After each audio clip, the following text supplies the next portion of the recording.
Hello there, Bad-Tempered Badger here with another reply to Christian Response. In this video I will be replying to his answer to the problem of evil argument. For the sake of brevity, I will be assuming you already know what this argument is.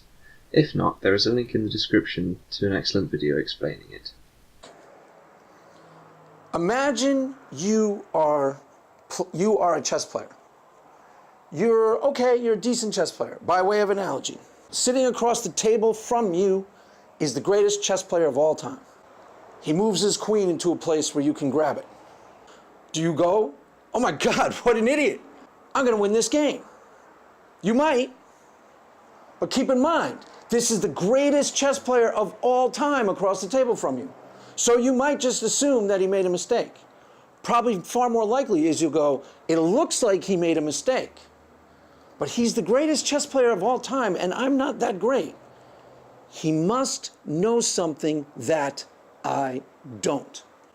So you study the board and you're like, "No, for the life of me, I can't see any way that isn't a mistake." So there you go, boom, take his queen. Boom, boom, boom, three moves later, checkmate, you lost. What happened? Now, you see where I'm going with the analogy. Let's change it to God. I look out at the seeming flaw in his game plan, and I say to myself internally, well, wait a minute, he is God. He must know something that I don't. Now, it's just one version of the atheist problem of evil, and made most famously by the Epicurean paradox, and I'm relatively sure you know it, so I won't say it. But the Epicurean paradox is rooted in arrogance, because it's taking a human perspective and assuming that because I cannot see any possible flaw, any possible reason, any possible good reason that there is so much evil in the world, there cannot be so much evil in the world.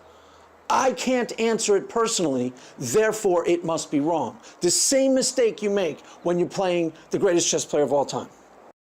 Many theist claims hinge on the idea that their chosen God is above human judgment and criticism. I don't think that's the case. Let's for a moment assume that the Bible is entirely true and accurate, and that God exists and is the creator of the universe as stated in the book. From that, we know quite a bit about God's character, enough, I think, to put him on trial for his crimes against humanity. Let's begin.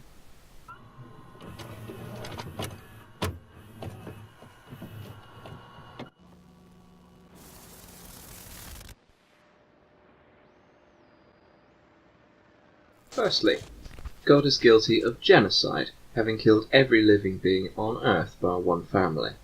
Next, as de facto commander-in-chief of the Jewish army during large portions of the Old Testament, he committed various war crimes, including waging a war in violation of international treaties, agreements or assurances, murder, extermination, enslavement, deportation, and other inhuman acts done against any civilian population, persecutions on political, racial or religious grounds, ill treatment of prisoners of war, killing of hostages, plunder of public or private property, wanton destruction of cities, towns or villages, or devastation not justified by military necessity. Moving to the New Testament, as the owner of the detention area known as Hell, God is guilty of hate crimes, torturing for eternity anyone who disagrees with his religious views.